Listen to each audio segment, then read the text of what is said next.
성부와 성자와 성령의 이름으로 아멘. 하나님 우리 아버지와 주 예수 그리스도께서 내시는 정말 평화가 되었다 함께 또한 사제의 영광께 오늘 이상한 성소자를 위해서 인생으로 우리 세상을 하나님 도와주시오 평화서 시행가를 인내서를 위한 오늘 기사입니다. 오늘 우리 본당에서 30주년 기념일 gen신성서로 이런 두 번째 특강이었습니다.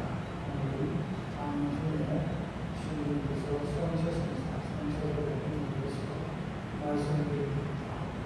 집에서 시청하시는 우리 여행자들 여러분께서는 잘 보시고 아마 제일 마지막에 이 강의를 들은 문제가 나옵니다. 그 문제를 여러분들이 답변을 써서 다음 성당에 오실 때 보내주시면 그걸로 오늘 강의를 들은 걸로 인정하고 표를 드리도록 하겠습니다. 전시전사를 위해서 10번 강의를 들어야 됩니다. 그중에 한번 오늘 어쩔 수 없이 우리가 비대면으로 강의를 듣게 되었습니다. 형제 여러분, 구원의 신들을 부탁하게 되었는데요. 우리 죄를 말씀하시고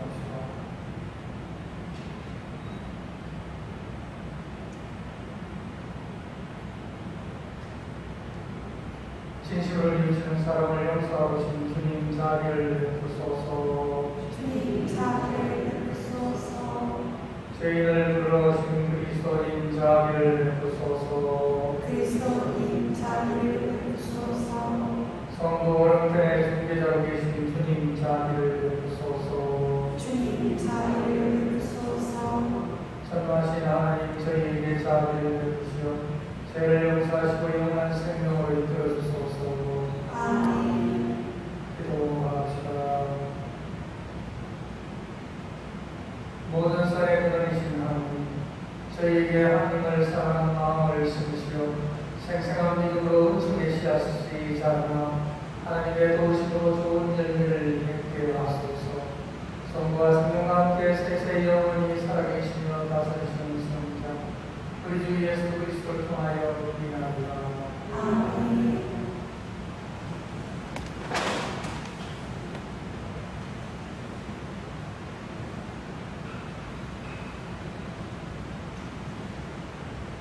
사도 바울의 고린도일서 말씀입니다. 형제 여러분, 여러분에게 이야기할 때 나는 여러분이 영적이 아니라 육적인 사람, 곧 그리스도 안에서는 어린이와 같은 사람으로 대할 수밖에 없었습니다.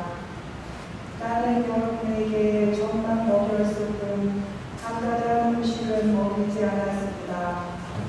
여러분이 그것을 받아들일 수 없었기 때문입니다. 사실은 지금도 받아들이지 못합니다. 여러분은 아직도 육적인 사람입니다. 여러분 가운데서 시기와 싸움이 일고 있는데 여러분을 육적인 사람이 아니라고 인간의 방식대로 살아가는 사람이 아니라고 할 수 있습니다. 어떤 이는 나는 바울의 편이다 하고 어떤 이는 나는 아폴로 편이다 하고 있으니 여러분을 속된 사람이 아니라고 할 수 있습니까? 도대체 아폴로가 무엇입니까? 바울과 무엇입니까? 아폴로와 나는 주님께서 우리 각자에게 전해주신 대로 여러분을 믿음으로 이끈 일꾼이더니라. 나는 심고 아폴로는 물을 주었습니다. 그러나 자라게 하시는 분은 하나님이십니다.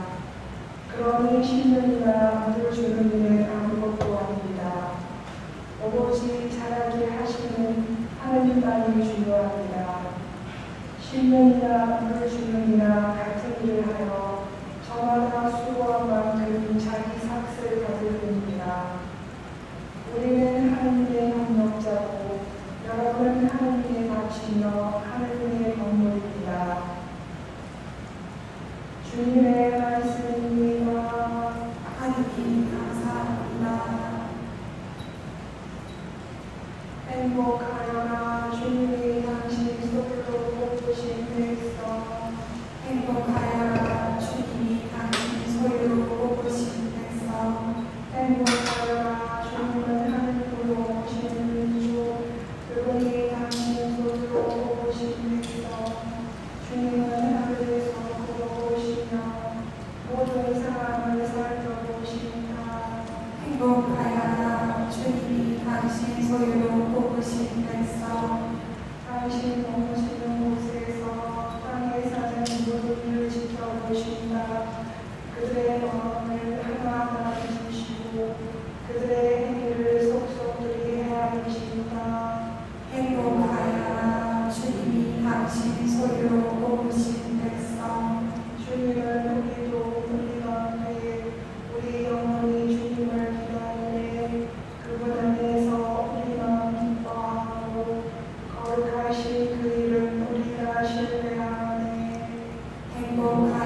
당신 소유로 뽑으신 백성 할렐루야 할렐루야. 주님이 나를 계시어 가난한 이들에게 기쁜 소식을 전하고 잡혀간 이들에게 해방을 선포하게 하시었다.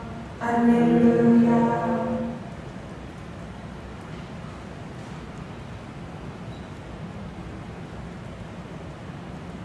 주님께서 여러분과 함께 또한 사제들과 함께 성 루카가 전한 거룩한 복음입니다. 예수님께서는 배랑을 떠나 시몬의 집으로 가셨다. 그때 시몬의 장부가 심한 열에 시달리고 있어서 사람들이 그를 위해 예수님께 청하였다. 예수님께서 그 부인에게 가까이 가시어 열을 꾸짖으시니 열이 가셨다. 그러자 부인은 즉시 일어나 그들의 시중을 들었다. 해질 무렵에 사람들이 갖가지 질병을 앓는 이들을 있는 대로 모두 예수님께 데리고 왔다. 예수님께서는 한 사람 한 사람에게 손을 얹으시어 그들을 고쳐주셨다. 마귀들도 많은 사람에게서 나가며 당신은 하느님의 아드님이십니다 하고 소리 질렀다. 그러나 예수님께서는 꾸짖으시며 그들이 말하는 것을 용납하지 않으셨다. 당신이 그리스도임을 그들이 알고 있었기 때문이다. 날이 새자 예수님께서는 밖으로 나가시어 외딴 곳으로 가셨다. 군중은 예수님을 찾아다니다가 그분께서 계시는 곳까지 가서 자기들을 떠나지 말아 주십사고 붙들었다. 그러나 예수님께서는 그들에게 말씀하셨다. 나는 하느님 나라의 기쁜 소식을 다른 고을에도 전해야 한다. 사실 나는 그 일을 하도록 파견된 것이다. 그러고 나서 예수님께서는 유다의 여러 회당에서 복음을 선포하셨다. 주님의 말씀입니다. 그리스도님 찬미합니다.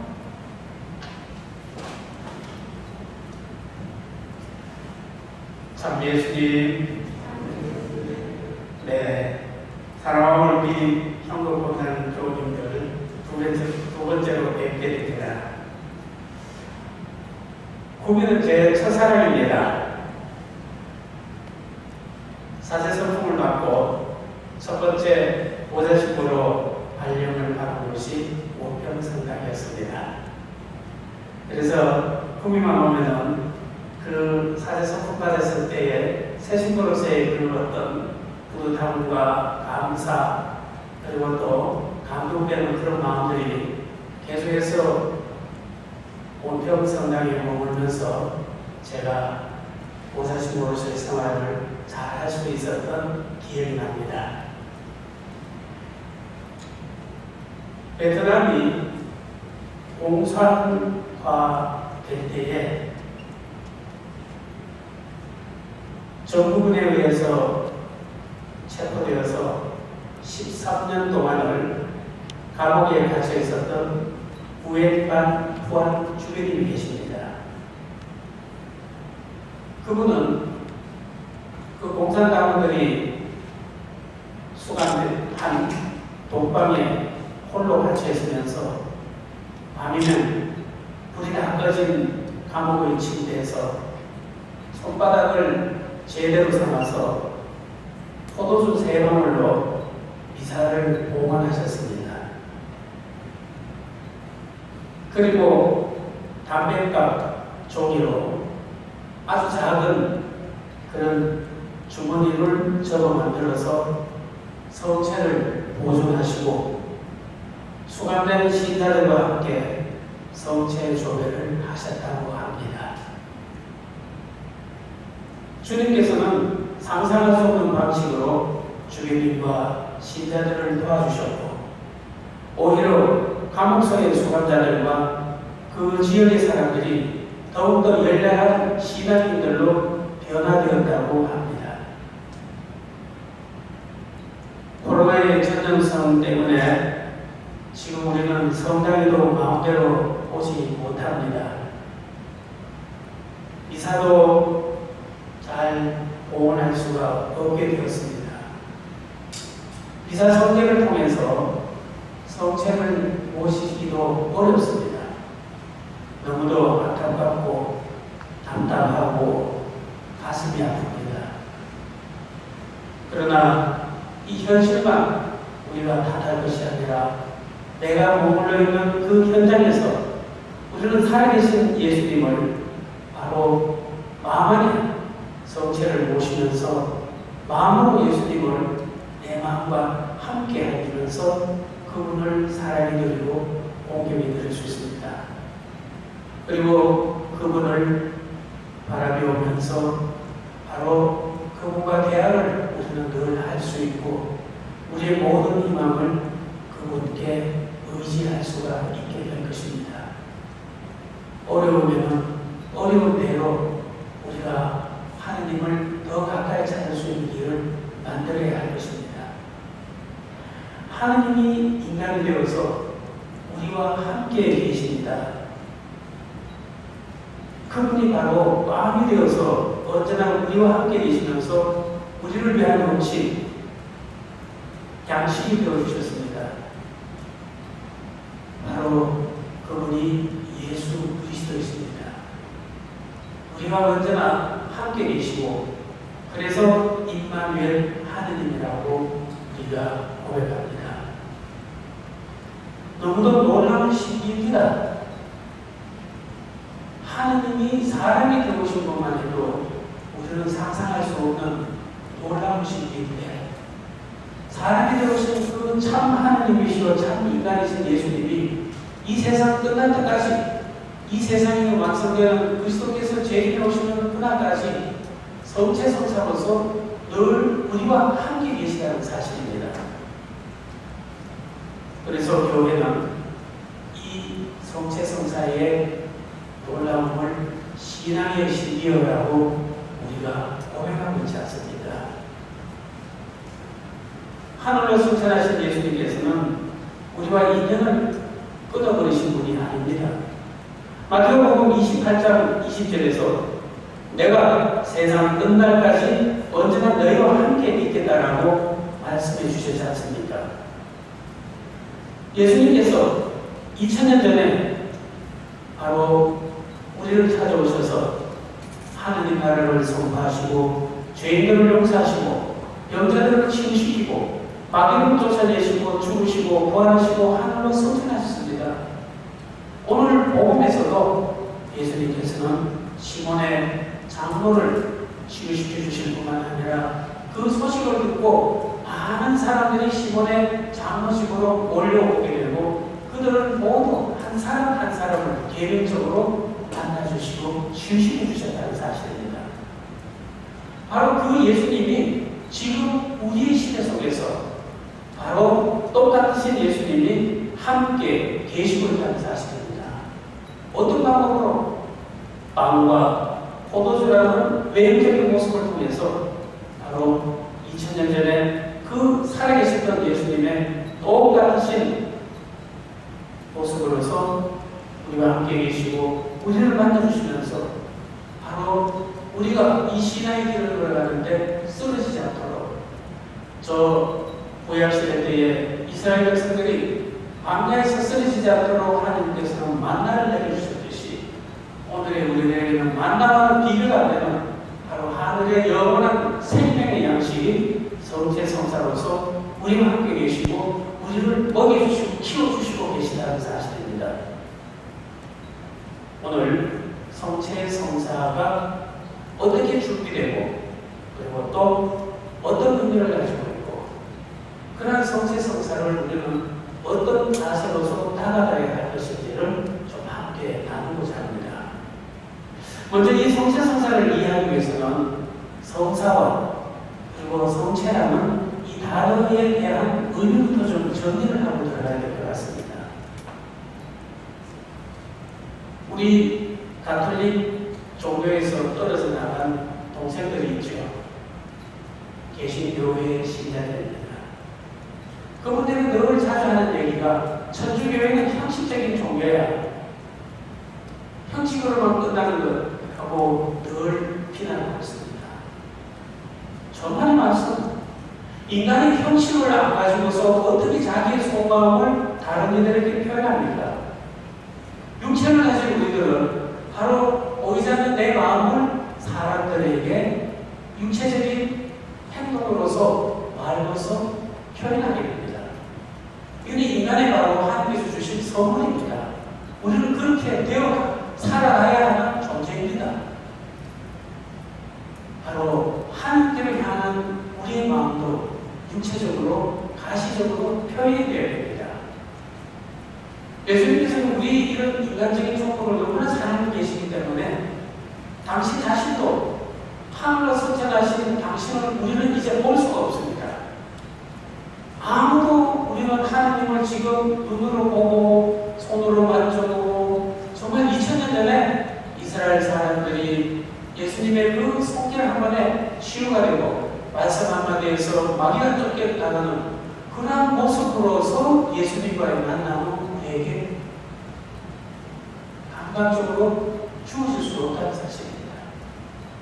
그러나 예수님께서는 바로 지금의 이 시대의 우리들을 위해서는 바로 다른 방법으로서 우리가 인간적으로, 감각적으로 형식을 통해서 당신을 만날 수 있는 방법으로 성사라는 것을 제시해 주셨다는 것입니다. 성사는 예수님이 우리를 위해서 만들어주신 것이지 교회 안에 무슨 주교님이나 교황님, 성직자들이 무슨 성사를 만들어서 사람들에게 가르쳐주는 것이 안내해주는 것이 아니라는 것입니다. 물론 준성사는 별도의 문제고 지금 얘기해드리는 것은 친성사에 대해서 얘기하고 있는 것입니다. 이 성사를 한자 용어로서 보면은 거룩한 성자의 일사자입니다. 인간적인 그 말과 행위를 통해서 가시적인 인간의 어떤 모습들을 통해서 거기에서 거룩하신 하느님의 모습, 하느님의 현존, 하느님의 은총, 하느님의 축복들을 드러내게 된다는 것이 바로 성사의 의미입니다. 이것을 조금 비유를 들어서 한번 말씀드리긴 합니다.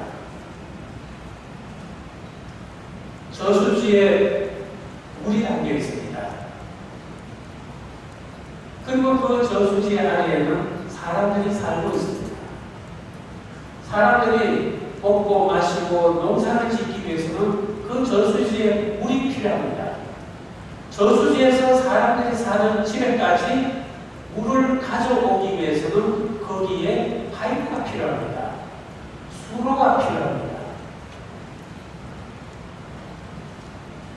이제 수로를 설치했습니다. 왼쪽으로 보면은 사람들 눈에는 저수지에서 사람이 사는 집에까지는 파이프밖에 보이지 않습니다. 그러나 그 파이프 안에는 사람들에게 참으로 필요한 물이 흐르고 있다는 사실입니다. 이것을 바로 예수님께서 우리에게 만들어주신 성사의 의미 안에서 한번 생각해 봅시다. 저수지의 물이라고 해서 우리는 하나님의 은총을 필요합니다. 눈으로 볼 수 없는 하나님을 손으로 좀 만져보고 싶고 눈으로도 보고 싶고 말로서도 좀 가까이 하고 싶습니다. 바로 물은 하나님의 은총입니다. 그리고 마을 사람들은 우리 교회입니다. 여러분 한 사람 한 사람이 교회의 일원입니다. 바로 교회의 일원인 우리는 하나님의 은총을 필요하는데 그 은총을 육으로 감지 못하고 하나님의 은총을 받게 될 때에 우리는 막연해질 수 있습니다. 그래서 하나님께서는 우리가 그렇게 막연해지지 않도록 형식이라는 성사의 내적 인간적인 행위들을 만들어 주셨습니다. 그것이 바로 수도 파이프입니다. 가톨릭 교회는 결국 형식적인 종교가 아니라 형식을 통한 보이지 않는 놀라운 하나님의 은총 안에 우리들은 잠길 수 있고 하나님의 축복 안에 머물면서 그 하나님의 현존과 축복, 모든 정도를 몸으로 감지하면서 우리는 살아가고 있다는 사실입니다. 이러한 이 성사에는 두 가지 종류가 있습니다. 크게 나누어서 친성사와 준성사가 있습니다. 일곱 가지 성사는 세례, 성체, 견진, 그리고 오해, 그리고 혼인, 영장, 신품 성사로서 나누어지고 있지 않습니까? 사람이 만든 것이 아닙니다. 예수님께서 이 땅에 계시면서 제자들을 가르치고 제자들과 함께 하시면서 내가 너희를 떠날 때 앞으로 교회가 탄생될 것이고 가톨릭 교회 안에서 너희 제자들과 그 제자들의 후계자들은 내가 가르쳐준 이 성사를 통해서 나를 만나고 하느님의 은총 안에 머물 수 있다는 것을 알려주셨고 교회는 그것을 전승으로 받아들이고서 지켜왔고 그것을 거행하는 것을 우리는 전례행위라고 얘기하고 있는 것입니다. 그런데 이 칠성사는 늘상 우리에게 주어지는 것이 아니죠. 세례성사 한 번만 받고 나면은 그 다음에 세례성사 두 번 받을 수 없어요. 근데 그 세례성사를 늘 가까이 다시 회상하고 세례성사의 삶으로 다시 되돌아가 봐야 됩니다. 그렇게 하도록 하기 위해서 교회가 만든 것이 있습니다. 교황님의 허락하에 바로 준성사라는 것이 있습니다. 성승을 짓는 행위. 바로 그 성승을 찍으면서 우리는 세례성사 때의 생활로 되돌아갑니다. 또 묵주를 가지고 성화를 공경하고 묵주를 가지고서 그냥 기도하는 것이 아니라 묵주를 가지고 기도하면서 더 예수님과의 만남을 가까이 할 수 있는 감각적으로 기도의 진행이 어느 정도 되었다는 것을 우리들이 감지할 수 있는 방법 안에서 하늘께 나아갈 수 있도록 여러 가지 성물의 공부를 사용하는 힘이 또 어떤 경우에는 교회 이름으로 공식적으로 마귀를 쫓아낼 수 있는 그런 교회의 허락을 받고 하는 행위들 이러한 그 구마의 행위들까지 우리는 폭넓게 준성사라는 행위로서 교회가 제정했습니다. 이런 이 교회의 제정 안에서 우리는 바로 하나님의 현존 그리고 또 하나님은 전하에 먹을 수 있고 그리고 눈으로 볼 수 없는 하나님을 우리가 피부로 가시적으로 느끼면서 하나님의 시기 안에 들어갈 수 있게 되었다는 것입니다. 이 모든 성사들은 어떤 성사를 중심으로 했습니까? 바로 성체 성사를 중심으로 해서 나머지 6가지의 성사와 그리고 교회가 제정한 이 모든 주성사들은 바로 성체 성사를 하고 있다는 사실입니다. 왜 그런가? 우리 신앙생활의 중심은 예수 그리스도였습니다. 예수님이 오셨다면 우리는 바로 죄로 인해서 하느님과의 생명의 관계를 가질 수가 없게 되었습니다. 예수님이 바로 당신이 다리가 되어주셔서 우리의 중개자가 되어주셔서 아버지 하느님과의 관계를 다리를 놓아주신 중개자이십니다. 그래서 우리가 성부이신 하느님, 성령과의 하느님의 만남, 모든 하느님과의 이 관계를 가지게 될 수 있는 것은 인간이 되오신 예수님 안에서 바로 하느님이신 구세주 예수님을 만나고 그 예수님을 통해서 우리는 성부이신 하나님 아빠에게로 다가갈 수 있고 성령께서는 또한 그렇게 할 수 있도록 우리를 이끌어 주시게 된다는 것입니다. 우리 신앙생활의 중심은 참 하나님이 참 인간이 되신 예수님을 통해서입니다. 그래서 우리 이 모든 성사생활이라든지 또 신앙생활, 기도생활 모든 것은 예수님이 중심이 되어야 되는 것이고 그렇기 때문에 모든 성사는 성체 성사를 향할 수밖에 없다는 것입니다. 성체 성사가 바로 하느님이 인간이 되신 예수님의 살아계신 삶과 피로서 우리와 함께 교제를 계시고 바로 2000년 전에 그 이 땅에서 활동하시던 똑같은 예수님이 다만 형태만 바뀌어 있을 뿐입니다. 빵과 포도주라는 형태로서 우리와 함께 살아계신 분이기 때문에 이 성체가 우리 삶의 중심이 되어야 된다는 것입니다. 제가 이사 시작 전에 오달신문을 잠깐 만났는데 잠깐 좀 시부님 말씀을 드리려고 합니다. 기호 10세 교황님께서 뭐라고 말씀하셨는가? 우리가 찾아가는 가장 빠른 지름길이 바로 성체 성사를 통해서라는 얘기를 들었습니다. 같이 여러분들하고 그걸 나누고 싶습니다. 성체는 우리 삶에 있어서 멀리 있는 것이 아니라 바로 가까이 계시고, 그리고 내가 성체를 멀리할 뿐이지 성체로 계신 예수님이 우리 멀리하지는 결과하신다는 사실입니다. 이제 이 성체에 대한 이해를 우리 안에서 자리매김하면서 참으로 이분을 그냥 바라보는 분이 아니라 바로 살아계신 한 인격의 하느님으로서 내가 사랑이 드릴 수 있는 분으로서 받아들이고 그분께 가까이 나아가야 할 것입니다. 성체라는 것은 바로 이렇게 이 성사라는 방법을 통해서 인간적인 내형의 재료라든지 또 인간적인 말과 행동의 형식을 통해서 그 안에서 이제 실제적인 바로 하나님의 은총을 드러내는 것이 성사라는 것입니다. 그럼 그 여러 성사 중에서 성체 성사라는 것은 무엇일까? 바로 예수님이 이 땅에 오셨을 때는 삼위일체신 하나님 제2인 성자이신 하나님이셨습니다. 가장 완전하신 영적인 하나님이셨지 당신 안에 물질이 존재하지는 않았습니다. 그런데 예수님께서 우리를 너무도 사랑하신 나머지 우리를 그리고 바로 온전한 하느님과의 화해를 이루어질 수 있도록 하시기 위해서 사랑의 마음으로서 인간이 되어 오신 겁니다. 하느님이 물질인 인간을 취하신다는 것, 놀라운 것이죠. 한번 생각해 봅시다. 인간이 우리 사람들이 지렁이가 너무 이뻐서, 지렁이가 너무 귀여워서, 아이고 지렁이 내 품에 안고 있어도 너무 아쉬워. 그래서 인간이 너무도 사랑스러운 이 지렁이 때문에 사람이 지렁이가 되었다고 생각해 봅시다. 있을 수 있는 일입니까? 그러나 하나님이 사람에 들어오셨다는 것, 이것은 더군다나 더 우리는 상상할 수가 없는 상황이 되는 것이죠. 바로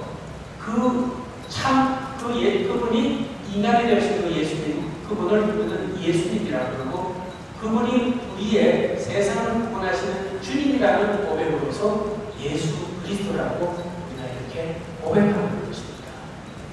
예수 그리스도, 예수는 이름입니다. 그리스도는 바로 예수님이 우리를 위해서 이 땅에서 행하신 직분입니다.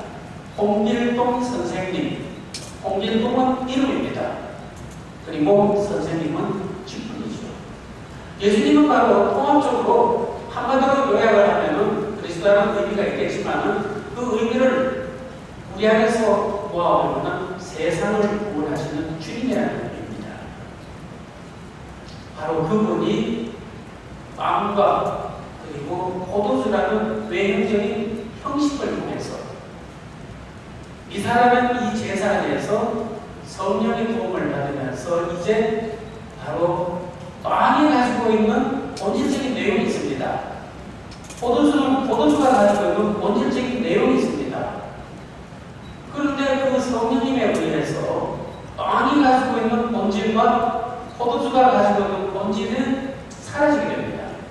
외형적으로는 빵과 포도주는 그대로 있지만, 그러면서 하느님이 인간이 되어 오신 참 하느님의 살과 피가 빵 안에 그리고 포도주 안에 머물면서 바로 우리와 함께 하시는 살아계신 하나님으로 머물 수 있게 된다는 사실입니다. 이것이 바로 성체 성자의 의미입니다. 우리는 그걸 이성적으로 이해할 수가 없습니다. 도대체 어떻게 빵과 포도주, 겉으로는 계속해서 이 미사 중에 빵이요 포도주인데 어떻게 2000년 전에 사람들을 만나주시고 병자를 치유시켜주시고 기적을 일으켜주셨던 그 예수님이란 말인가? 입으로 훅 불면은 날아갈 수도 있고 손으로 킥보면은 튀어서 땅에 떨어질 수가 있는, 모자란 것도 없는, 맛도 없는 바로 밀가루 빵일 뿐인데 미사전이나 그리고 미사 중에 바로 성체성사로 변한 것이나 겉모양은 똑같습니다. 그러나 이 미사 중에 하나님의 성령님에 의해서 이 빵과 포도주는 그 빵을 이루는 내용과 포도주를 이루는 그 실제적인 내용이 있습니다. 그것이 사라지고 이제 바로 예수님의 실제적인 살과 피가 빵과 함께 그리고 포도주와 함께 계시면서 바로 우리에게 다가오시고 우리 양식이 되어주시다는 것입니다. 하느님을 믿고 신앙생활하는 우리에 있어서 하나님과의 관계 안에서 이성적으로 이해할 수 있고 사실은 우리가 이 논리적으로 분석될 수 있는 것은 아무것도 없습니다. 모든 것이 다 하나님과의 관계에서는 믿음입니다. 어떻게 무에서 유가 생겨날 수 있습니까? 우리 믿음 없으면 이거 받아들일 수가 없습니다. 어떻게 동정녀 마리아에 의해서 남자 없이 아이가 생길 수 있단 말입니까? 자연 발생적으로 생리학적으로 이는 있을 수가 없습니다. 그러나 하느님과의 관계 안에서는 가능하다는 것입니다. 성체성사만이 우리가 빵과 포도주가 살아계신 예수님의 살과 피라는 것을 받아들이기 어렵다고 거짓말 필요 없습니다. 내가 하나님과 관계되는 모든 것들을 살펴보면 여기에는 이성적으로 받아들일 수 있는 것이 없습니다. 이 모든 것들이 바로 우리는 믿음 안에서 받아들이고 믿음 안에서 출발해야 된다는 것입니다. 이 믿음을 우리는 내 힘으로서 믿는다고 생각하지만 결코 그렇지 않습니다. 우리가 어떻게 존재했습니까? 우리는 바로 창세기 2장 7절에서 보면 하나님의 모습을 닮은 존재이지만 흙으로 먼저 구성되었습니다. 흙으로 구성되어 있는 우리에게 하나님의 성령님이 그 흙 안에 들어오시면서 살아있는 생명 있는 인간이 됐다는 사실입니다. 성령의 도움이 없으면 우리는 살아있는 하나님과 생명의 관계를 가질 수 있는 바로 그런 존재는 될 수 없다는 사실입니다.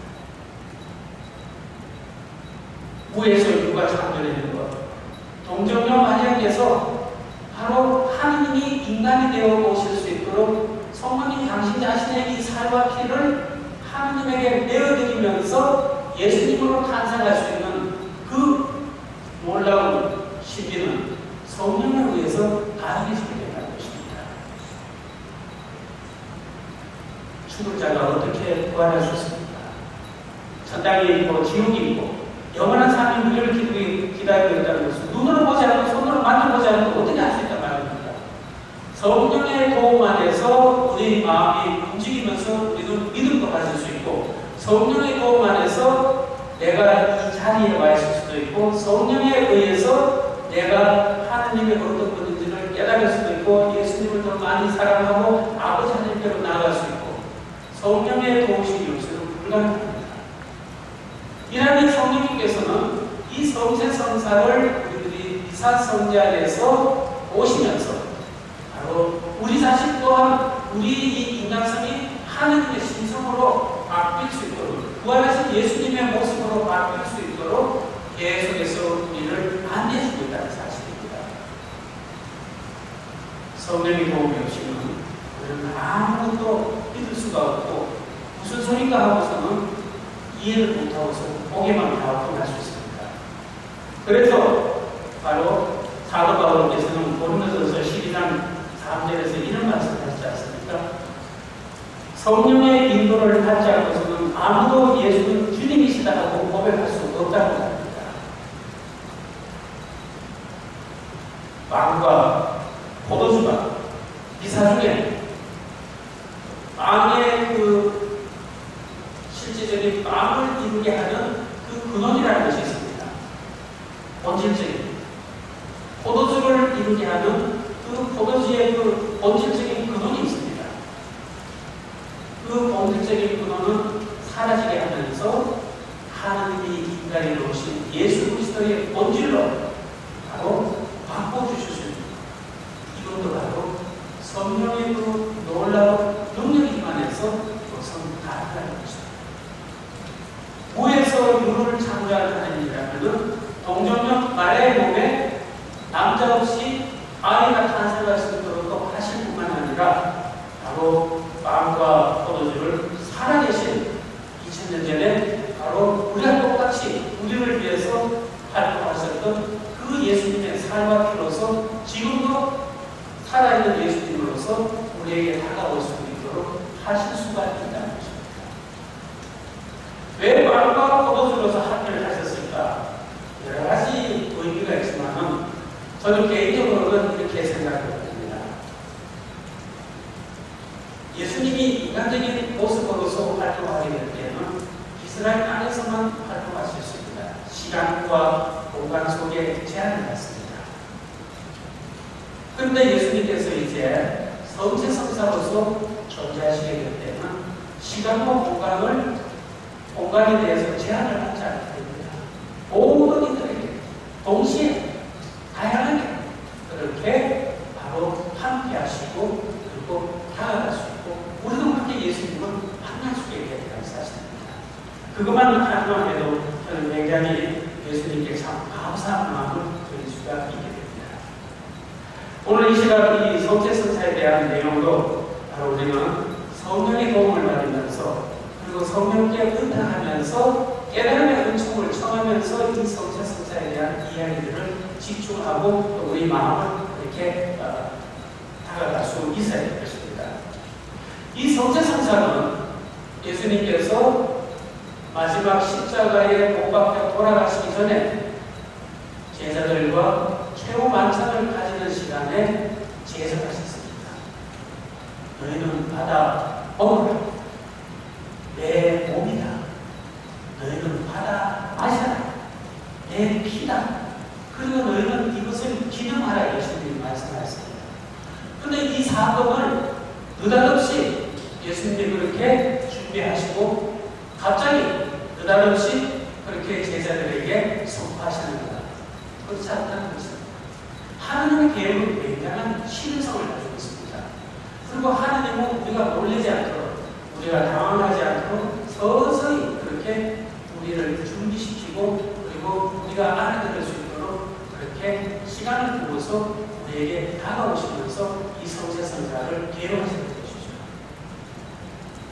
영화관에 갑자기 들어가면 신뢰가 어렵습니다. 요즘은 좀 그렇지는 않은 것 같은데요. 옛날에 영화관에 들어가면 한참 자리 찾는다고 한 5분쯤, 10분쯤 지나면 이제 그 어두운 영화관이 이렇게 밝아옵니다.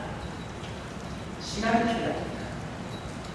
바로 성체성사를 하나님께서는 우리 인류 시초부터 창세기에서부터 이미 내가 너희를 찾아가겠다.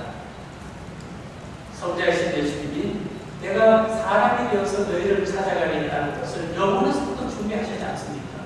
아버지 하나님으로부터 파견되어 이 세상에 인간 세상에 오실 것을 계획하고 계신 것이죠.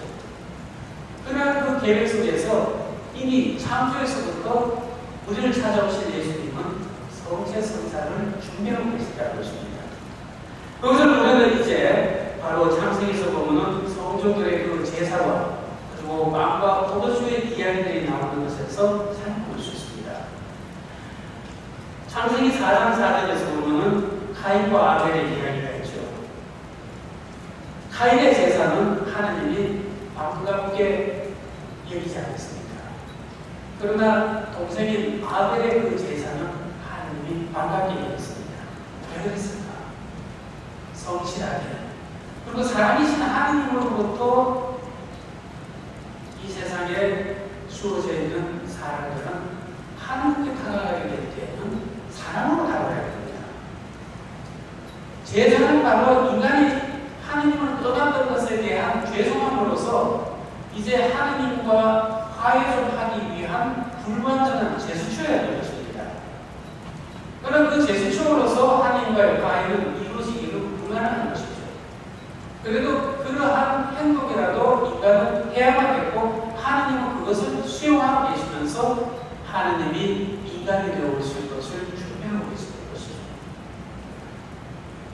제사의 의미 안에서 바로 아벨은 성실하게 하나님을 사랑하는 마음으로 제사를 드리게 되는 것이죠.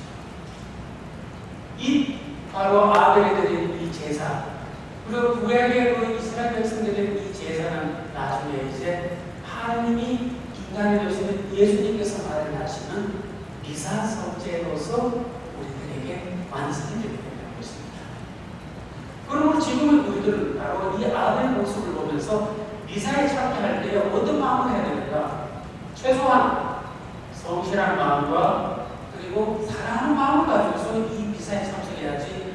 아이고 몇 시고 시계 보고 오늘 날씨 더운데 부채질이나 하고, 그리고 성당에 앉아서도 성당이 나가고 주말은 어쩍어쩍거리고 밤시간에 계신 예수님은 쳐다보지도 않고, 우리가 그런 마음을 있게 됐을 때에는 아마 지금 이 성당 안의 중심은 물론 제례입니다. 기사중의 중심은 바로 제단에서 성세성사를 이루고 있는 중심은 제단입니다. 그러나 실제적으로 살아계신 예수님은 바로 감신하는 것입니다. 감신하는 계신 예수님께도 이 마음을 드리고 사랑이 드릴 수 있어야죠. 그런데 다른 생각에 그냥 빠져있다가 미사에 참석하고 미사 안에서 그냥 다른 생각만 하고 빨리 돈 받으러 가야지, 커피숍에 가야 되는데, 약속 시간이 있는데, 이런 생각만 하다가 성의 없이 사랑의 마음 없이 미사에 참석했다 죽어가게 됐을 때 바로 우리의 이 제사에 참여한 자세는 카인의 제사가 될 수도 있다는 사실입니다.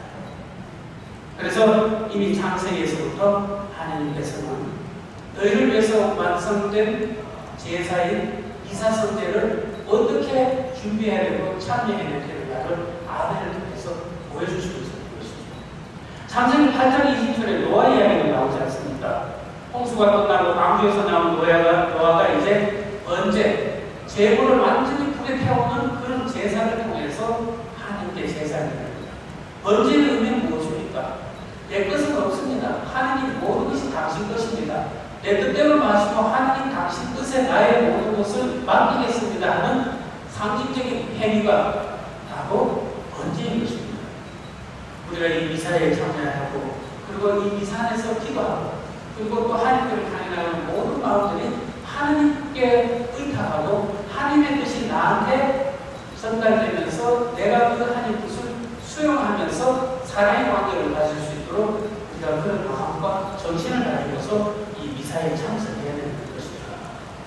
창세기 14장 18절에 보면은 살렘에 있는 멜키세덱이 빵과 포도주를 가지고서 아브라함을 만나보는 사건이 있지 않습니까? 이 멜키세덱이 빵과 포도주를 가지고 제사를 지내는 분으로서 아브라함을 만나는 것은 미래에 바로 하나님이 인간에 들어오시는 예수님이 바로 우리를 위한 제사장이 되는 것이고 우리를 위한 제물이 되시면서 바로 당신 자신이 아버지 하나님께 드린 빵과 포도주로서의 제물이 될 것이라는 것을 우리들에게 예형적으로 이미 창세기서부터 알려주는 것입니다. 아브라함이 외아들 이삭을 제물로 바치게 됩니다. 22장에서. 그때 이제 아들 이삭에게 나무 짐을 주고 모리아 산으로 봅니다. 이것도 바로 미래에 이제 하느님이 우리를 찾아오실 그 구세주께서 우리 죄를 대신해서 바로 속죄의 제물로서 십자가에 그 나무를 지고서 바로 모리아 산이 아닌 골고다 산을 오르게 될 것을 예표로서 어렴풋이 우리들에게 보여주고 있습니다. 바로 이 성도들의 이런 모든 이스라엘 역사에서의 제사의 형태는 바로 그렇게 하나님이 인간이 되신 예수님이 우리를 위해서 직접으로 제물이 되시고 우리를 위한 제사장이 동시에 되시면서 죽으시고 부활하시는 그 사건을 통해서 바로 아버지 하나님과의 완전한 화해를 이룰 수 있는 그 제사로서 완성하시게 된다는 것이고 그 제사 안에서 바로 우리 모두가 제사에만 참석하고 끝나는 것이 아니라 제사에 참석하면 제밥을 얻어먹지 않습니까? 일반적인 바깥의 제사였어요. 그처럼 바로 이스라엘 백성들도 제사를 지내게 될 때에 제사의 음식들을 번제라든지 그런 이외의 다른 제사에서는 제사의 제물들을 나눠 먹었습니다. 그러면서 하나님 안에서의 이 생명의 힘을 그들이 이렇게 감지하고 그리고 또 생각하고 있었던 것이죠. 이러한 그 구약시대 때의 제사의 완성을 예수님께서는 성체성사로서 우리에게 당신의 사랑으로서 나눠주고, 우리는 이 미사는 한 시간입니다.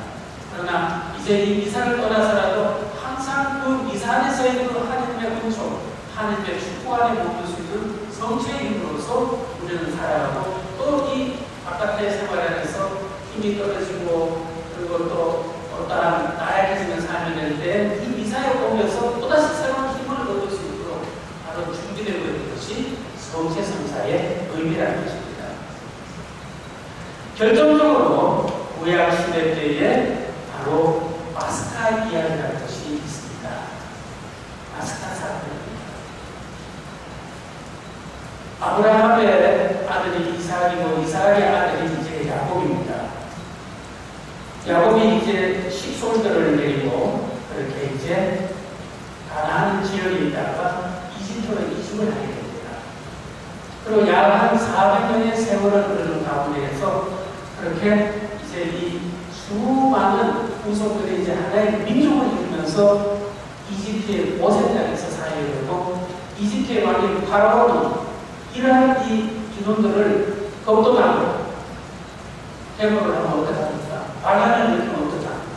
그래서 겁도 나고 또 일손도 부족한 것 같고 해서 이 이스라엘 사람들을 노예로 삼아버립니다. 아브라함이 하란에서 가나안 땅으로 불리워지는 시기는 역사적으로 보면은 기원전 약 2000년 정도의 시기입니다. 그리고 야곱이 이제 이집트로 이렇게 이주하는 시기는 약 기원전 1800년대 시기입니다. 그리고 400년의 세월을 거르면서 이제 바로 이집트에서 이스라엘 사람들이 노예 생활을 하고 거듭이고 있을 때에 하나님께서 그들을 다시 가나안 땅으로 다시 되돌아가게 하는 당신의 구원의 계획을 준비하시게 됩니다. 그 시기가 기원전 약 1400년 정도 됩니다. 모세라는 이 지도자를 통해서 이제 바로 이집트를 떠나야 되는데 파라오 왕이 호락호락 이렇게 허락하지는 않지요. 10가지 재앙을 보내게 되는데 9가지 재앙을 이집트에 보내도 허락하지 않습니다. 마지막 10번째 재앙에서 이제 이스라엘 사람들은 바로 탈출을 할 수 있게 됩니다. 어떤 사건이었는가? 하나님께서 모세를 통해서 말씀하십니다. 해가 질 때에 양을 잡고 그리고 그 양의 피를 너희 집 부처주에 빠져라. 그리고 양고기를 빨리 먹어라. 그리고 그룹을 넣지 않은 빵반죽을 만들어 놔라. 그렇게 이스라엘 사람들에게 지시하고 그들은 모세의 말씀 지시를 듣고서 실천했습니다. 그날 밤에 엄청난 사건이 일어나지 않습니까? 죽음의 사자가 이집트 땅을 찾아오면서 양의 피가 발리워진 그 이스라엘 사람들의 집은 죽음의 사자가 그냥 지나갑니다. 그런데 양의 피가 발리워지지 않은 이집트 사람들의 집은 그 집 사람의 장남과 짐승의 마태까지 모조리 죽여버립니다. 파라오 왕의 아들까지 죽어버립니다. 그래서 파라오 왕은 이제 두려움에 쌓여서 이스라엘 사람들을 내버리게 되고 그들은 이제 광야의 40년을 통해서 가나안 땅에 들어가는 여정이 시작되지 않습니다. 이 하나의 그 드라마틱한 이야기가 바로 예수님께서 우리를 찾아오셔서 그렇게 십자가의 길을 걸으시면서 골고다 언덕에서 죽으시고 부활하시는 이 과정, 그리고 십자가에 못 박혀 돌아가시기 전날 제자들을 통해서 성체 체험 만찬에서 성체성사를 세우는 장면들을 아주 조목조목 연결시키면서 예고편으로 보여준 장면인 것입니다.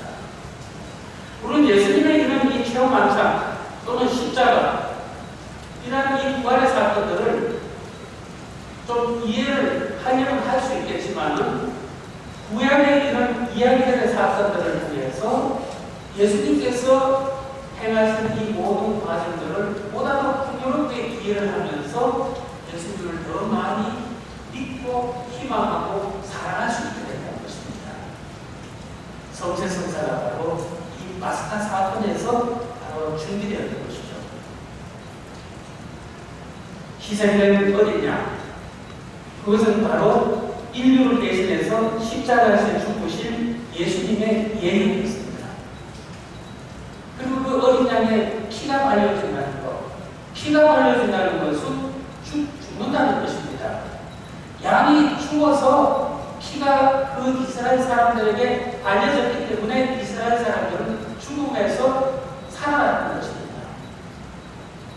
어린 양 덕분이죠.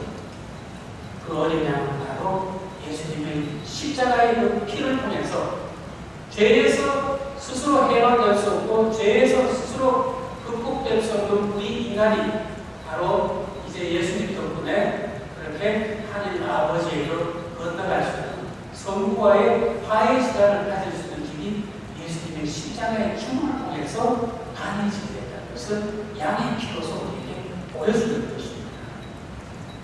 어린 양의 복이 그리고 누룩 없는 빵 만나들은 바로 이제 예수님께서 그 어린 양의 그 고기와 누룩 없는 빵과 만나면 그들이 사막길을 걸어가는데 지치지 않도록 하느님께서 미리 예배하시면서 먹여주시고 준비시켜주시고 또 하늘에서 그렇게 내려주신 양식이었던 것입니다.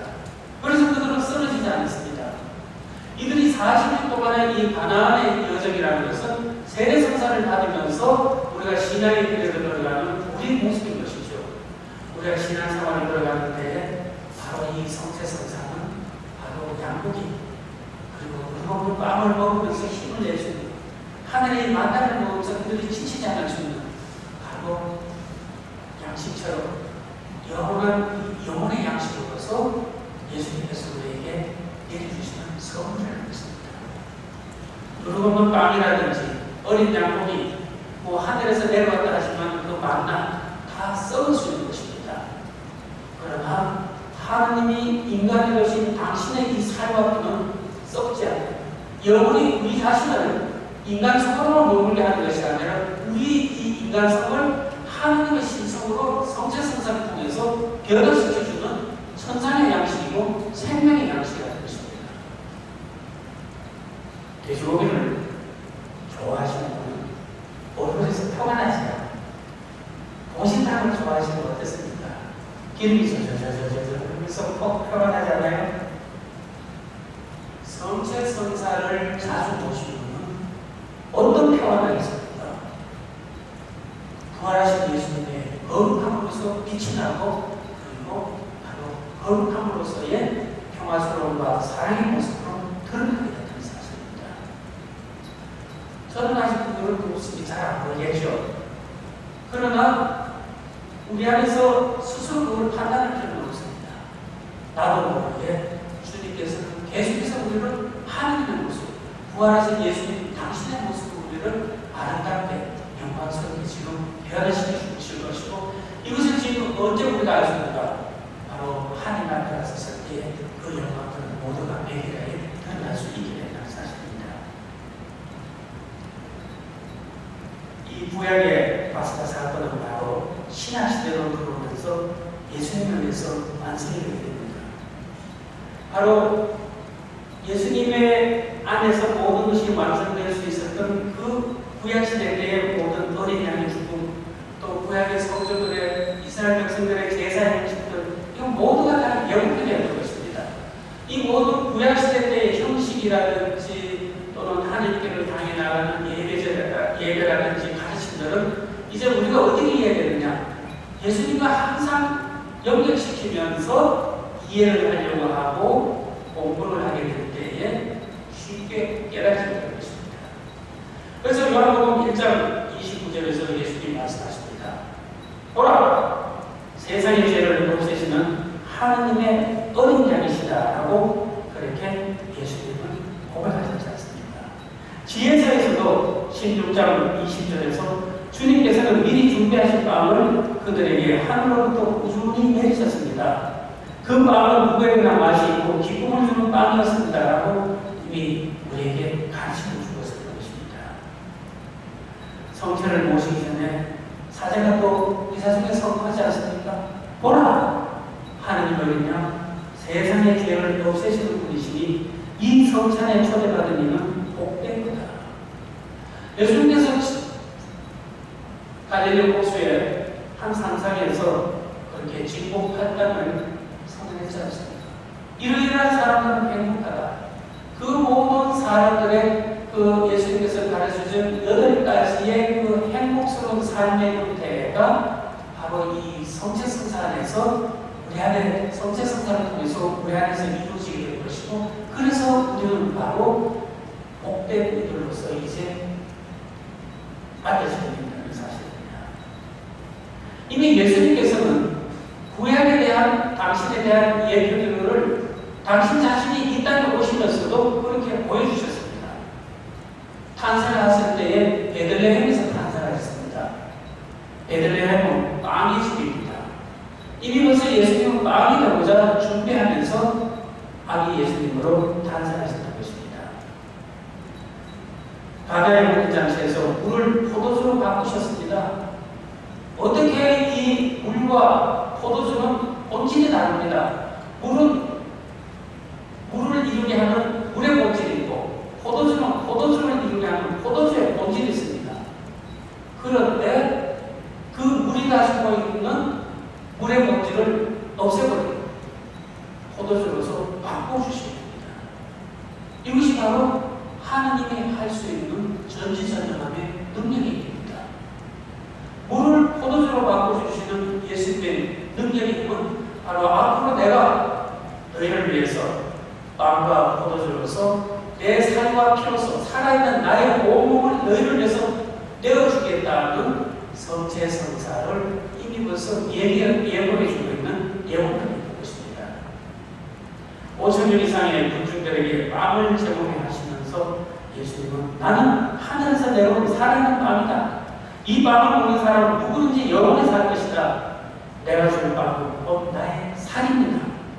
세상은 그것으로 생명을 얻게 될 것입니다. 우리는 이 성체성사가 우리를 정말 엄청난 그런 축복의 현장으로서 초대하고 있고, 우리를 당신이 초대한 것만이 아니라 당신이 우리 안에 지금 들어와서 사시고 싶어 하신다는 사실입니다.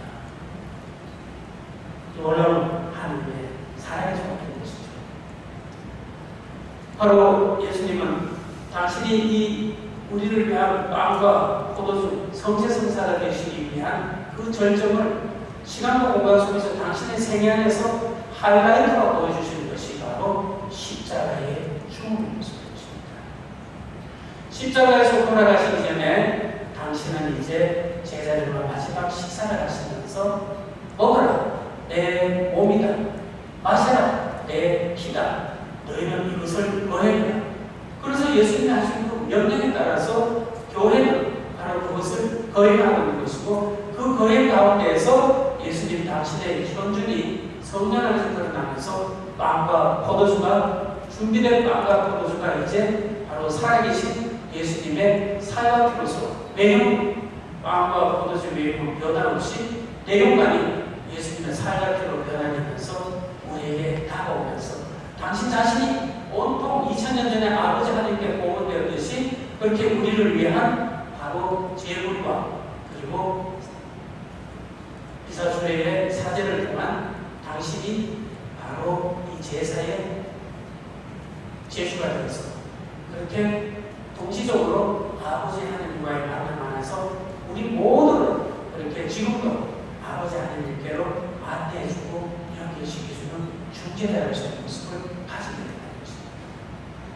그뿐만이 아니라 중재자로서만 머물러 있는 것이 아니라 그 아버지 하나님께로 나아갈 수 있는 바로 당신의 그 사랑의 생명을 우리와 함께 우리 모든 일상생활에서도 계속해서 유지할 수 있도록 이스라엘 사람들이 광야의 여정 안에서 바로 빵을 먹고 만나를 먹고 양고기를 먹으면서 힘을 얻었듯이 우리 일상생활 안에서도 그렇게 힘을 얻을 수 있도록 예수님께서는 성체성사로서 우리에게 다가오고 있는 것입니다. 교회 여러분, 마무리하겠습니다. 구약에서 이스라엘 백성들은 제사에 참여하고 사제를 통해서 하느님과 화해를 이루고 친교의 관계를 가지고자 했으며 그 이스라엘 공동체는 제사를 마친 후에 제물을 함께 먹고 마셨습니다. 그러면서 하느님과 또 이 백성들의 공동체의 관계를 잘 유지하면서 신앙의 길을 걸어갔었던 것이죠. 이제 신앙에서는 예수님께서 바로 최후 만찬에서 그렇게 제자들과 식사를 같이 하시면서 이 교회와 하나가 되고 그리고 바로 제자들은 이제 그 식사라는 외형적인 형태 안에서 실제적인 내용은 이제 예수님이 내 몸이다, 내 피다라고 하는 그 말씀 안에서 그 식사의 내용은 살아계신 예수님 당신의 살과 피를 먹고 마시면서 이제 바로 사람들은 새로운 하느님과의 그 계약의 관계로 그렇게 드러날 수가 있게 되는 것입니다. 교회는 이제 최후 만찬과 그리고 십자가의 사건을 제자들과 함께 이어가면서 세상 종말 때까지 이 미사 성제를 거행할 것입니다. 그리고 이 미사 안에서 성체 성사를 모시면서 새로운 계약이 완성된 모습인 새하늘 새 땅을 향해서 나아가게 될 것입니다.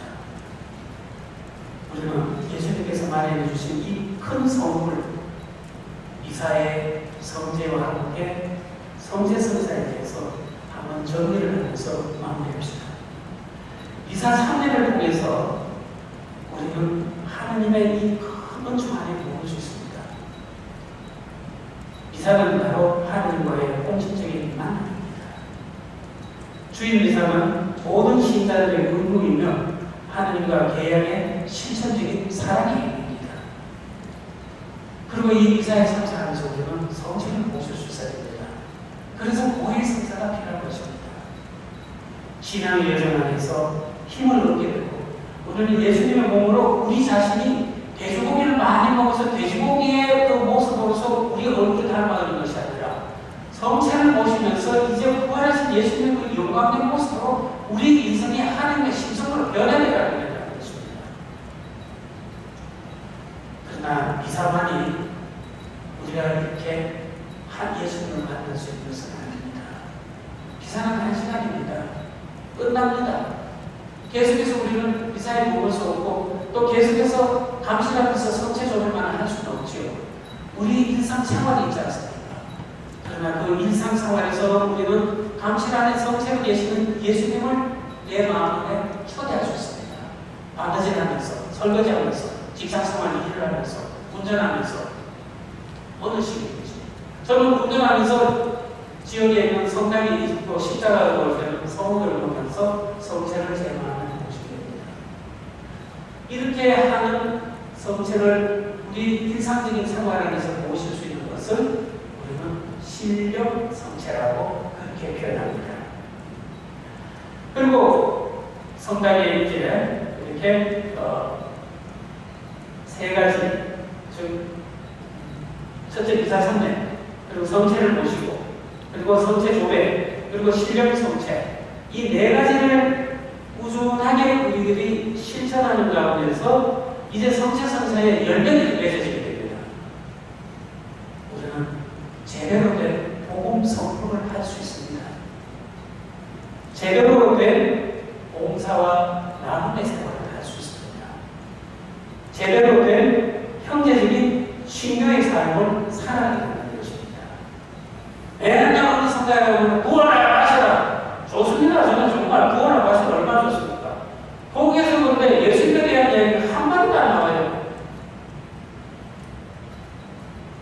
우리는 바로 이렇게 예수님에 대한 이야기가 나오지 않는 것은 곧 방금 네 가지를 얘기한 미사 3년 성체 모식, 성체 조배, 또 신령 성체를 사수하지 않게 될 때에 바로 이런 올바른 복음 선포와 제대로 된 봉사 나눔 그리고 제대로 된 형제적인 친교의 삶이 이루어지지 않는다는 것입니다.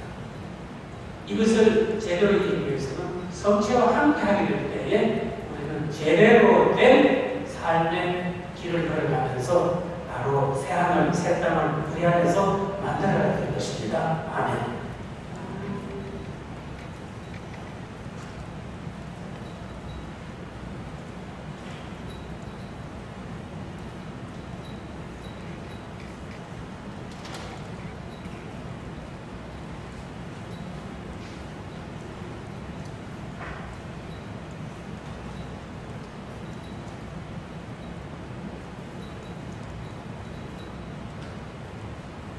오늘의 자는 참이 없어서 주님의 도를 손으로 저희가 땅을 거두니 땅을 생명없이 생명의 양식이 되게 하소서. 하느님 길 참이 받으소서.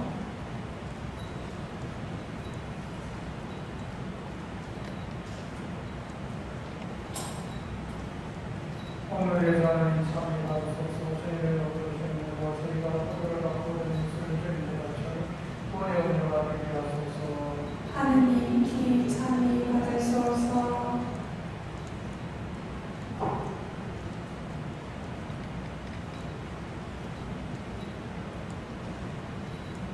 형제 여러분, 우리가 바치는 이 제사를 전하신 하나님 아버지께서 기꺼이 받아주시고 기도합시다. 사제의 손으로 바치는 이 제사가 주님의 이름에는 찬미와 영광이 되고 저희와 온 교회에는 도움이 되게 하소서. 주님, 저희가 드리는 예물을 거룩하게 하시고 이 제사로 행하는 구원의 준비가 성령의 힘으로 이루어지게 하소서. 우리 주 그리스도를 하여 드리나이다. 아멘. 주께서 여러분과 함께 또한 사제의 영과 함께 마음을 높이 주님께 올립니다. 우리 주 하나님께 감사합시다. 마땅하고 옳습니다. 거룩하신 아버지, 사랑하시는 성자 예수 그리스도를 통하여 언제나 우리 사랑하시게 감사함이 참으로 나타나오리며 저희도 이오고는 이리옵니다.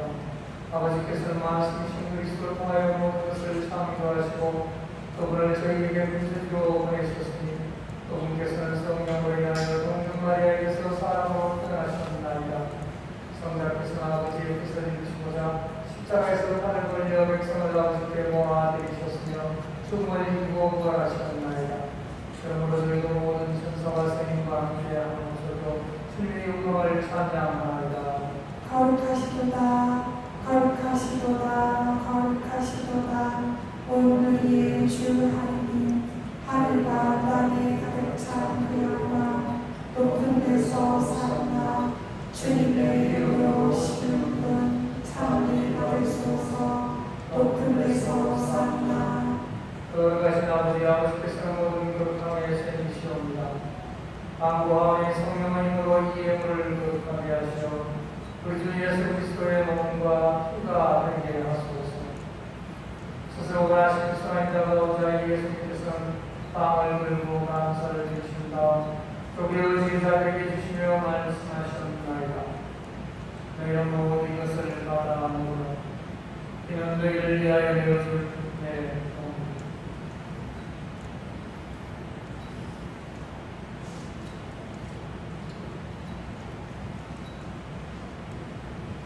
저녁을 마치시고 같은 모양으로 잔을 들어 다시 감사를 드리신 다음 제자들에게 주시며 말씀하셨나이다. 너희는 모두 이것을 받아 마시라. 이는 새롭고 영원한 계약을 맺는 내 피의 잔이 죄를 사하여 주려고 너희와 만민을 위하여 흘립니다. 너희는 나를 기억하여 이를 행하라.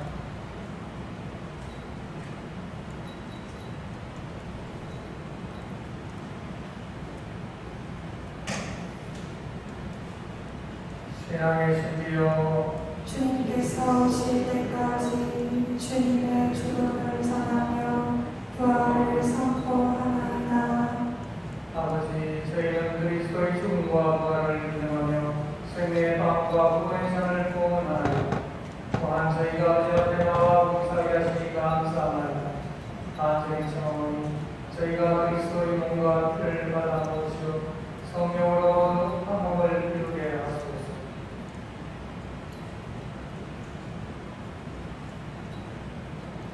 부활의 희망 속에 보이지 않는 교우들과 세상을 떠난 다리들도 모두 생각하시고 그들이 주님의 빛나는 얼굴을 배우게 하소서.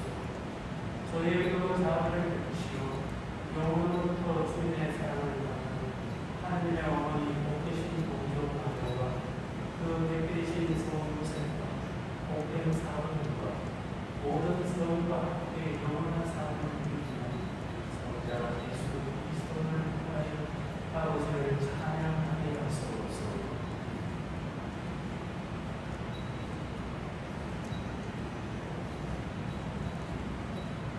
그리스도를 통하여 그리스도와 함께 그리스도 안에서 성령으로 하나 되어서 마신 천주성 모든 명예와 영광을 영원히 받으소서. 아멘. 하나님의 자녀되어 구세주의 본부대로 삼가하리오니 하늘에 계신 우리 아버지의 이름이 거룩히 여기시며 아버지의 나라가 오시며 아버지의 뜻이 하늘에서와 같이 땅에서도 이루어지소서. 오늘 저희에게 일용할 양식을 주시고 저희에게 잘못한 일을 저희가 용서하오니 저희 죄를 용서하시고 저희를 유혹에 빠지지 않게 하시고 악에서 구하소서. 주님 저희를 모든 악에서 구하시고 한평생 평안하게 하소서.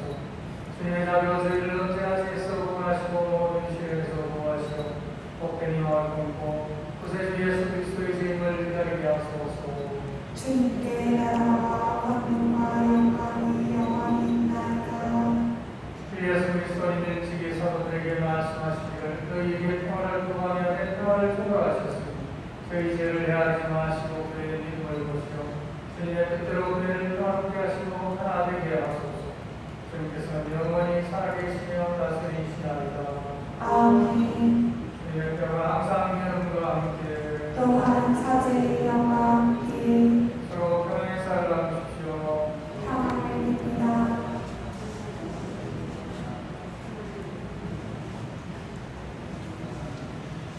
하느님의 아느냐 세상의 죄를 없애시는 주님 자비를 베푸소서.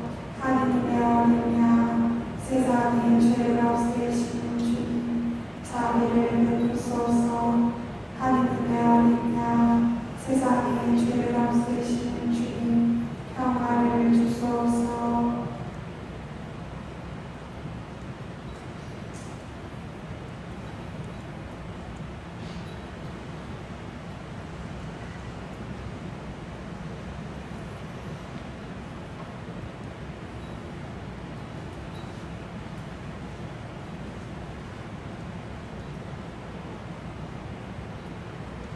보라 하느냐 세상의 죄를 없애시는 분이시 이 성산에 초대받은 이는 복되도다.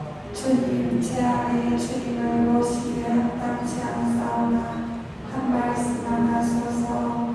제 영혼이 곧 나으리이다.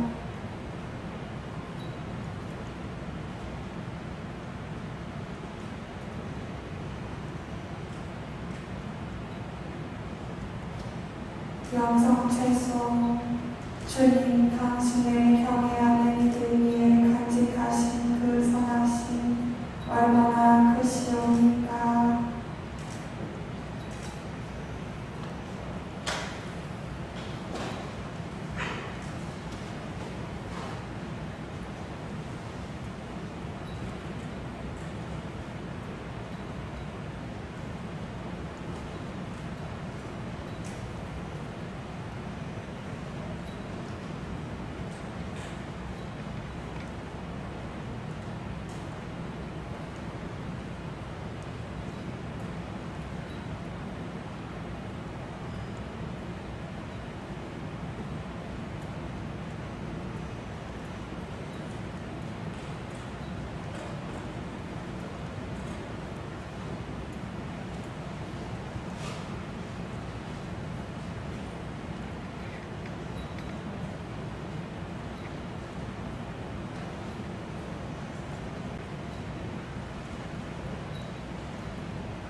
기도합시다. 주님, 주님의 십자가에서 성체를 받아 모시고 비운 이 성사의 힘으로 형제들을 사랑하며 주님을 섬기게 하소서. 우리 주 그리스도를 통하여 비나이다. 아멘. 인터넷 통해서 시청하는 그 여러분들 강의 잘 들어주실 것을 기대합니다. 구세사 전달을 해주시고 구세사 성체 성사를 당하고 있다는 신부님 마음 생기고 그리고 성체 성사를 잘 참여하고 성체 안에서도 성령 힘을 하는 것으로 잘 살아가셨습니다. 주님께서 여러분과 함께 성가하신 천주성부와 성교와 성령께서는 여기 모인 모든 이에게 강복하소서. 이사 끝났으니 가서